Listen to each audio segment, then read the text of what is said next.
lot of people I definitely have to thank.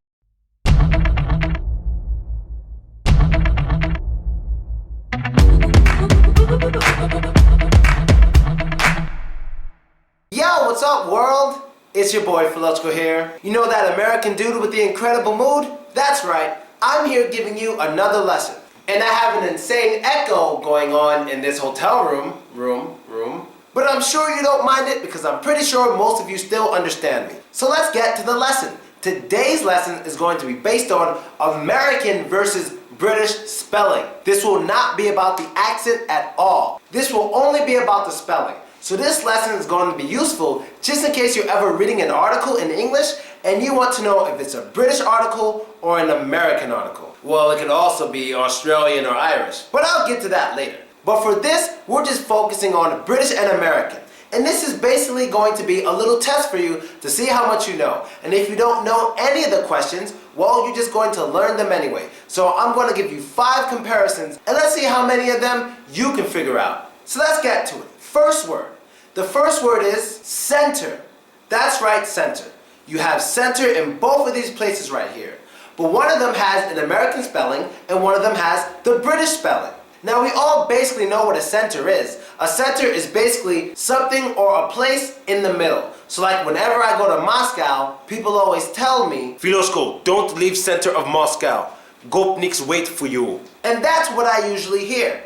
And when it comes to Manhattan, what is the center of Manhattan? Well, that's Central Park. Because it's basically in the middle of Manhattan. That is center. But which one of these is American and which one is British? Well, this should be easy for some of you. This is American and this is British. A lot of words that end in ER are usually American and a lot of words that end in RE are usually British.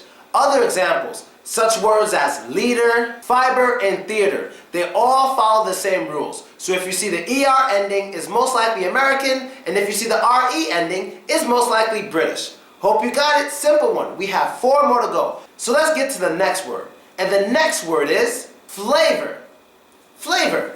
Now what is flavor? Flavor can easily be described as the taste of something. So let's say I'm drinking some juice and I don't know what it is, but I can taste it and say, this has kind of an orange juice flavor to it. This kind of has an apple flavor to it. So basically a flavor is a type of taste. But which one of these is British and which one of these is American? Well, if you don't know, I'm giving it to you right now. American and British. American and British, once again. Now in British English, words that end in OUR usually just end in OR in American English. Other examples, such as color, humor, and neighbor. All of these follow the same rules and there's many other words that follow the same rule. So if you see OUR at the end, it's most likely a British article that you're reading. Simple one. So let's get to the third one. The third one we're going to get to is paralyzed. Paralyzed. Now what does it mean when someone's paralyzed?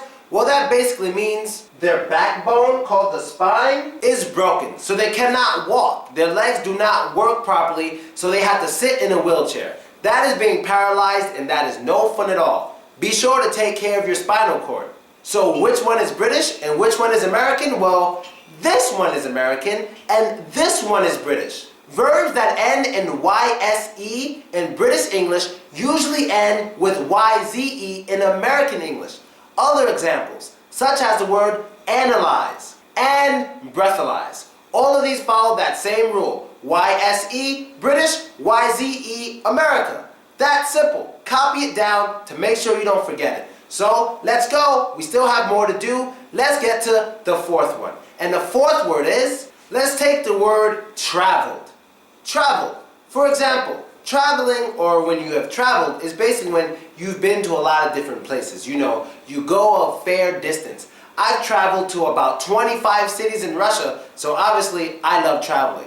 But which one is British and which one is American? Well, this one is American and this one is British. Traveled and traveled. But the difference here is, well, we basically use one L in American English and the British use 2 L's. But there are basically 2 rules for this. First of all, it has to be a verb that when by itself in normal form has to end with a vowel then an L. The word travel does and the word fuel does. they both end with a vowel, then an L. But the British don't add an extra L when it's in normal form. They only add the extra L when ing, ed, or er is added to the end of it. For example, traveled would have one L, and traveled would have two L's with the British. Fueled would have one L with the American, but fueled would have two L's with the British. And traveling would have one L with the Americans, but traveling would have two L's with the British. And same goes with fueling. Fueling would have one L with the Americans and two L's with the British. Or, for the last example, let's take the word modeling. Alright. Modeling would have one L in American, but modeling would have two L's in British. And there we go, people. That's number 4. So let's get to the 5th and the last comparison for today. And the last one is the word defense. Defense. Which one of these is British and which one of these is American? Do you know? Well, I'll give it to you. This one is British and this one is American. In American English, when a noun ends with the N sound, we usually use E-N-S-E. But the British, they usually use E-N-C-E. For example, not only defense, or defense, as some people say it, we also have offense, license, and pretense. All of these follow those rules. And so there you go, people. That's our 5-word comparison for today. So you know what that means. And that's the end of the episode for today. I hope you liked it, I hope you enjoyed it, and I hope you learned new stuff. Be sure to add me, vk.com/Velochko, that's me, and subscribe to my YouTube page to see all my videos. And your American dude with the incredible mood, I'm out. You know what the guy says at the end of the video. And don't be racist. So don't be that is his catchphrase.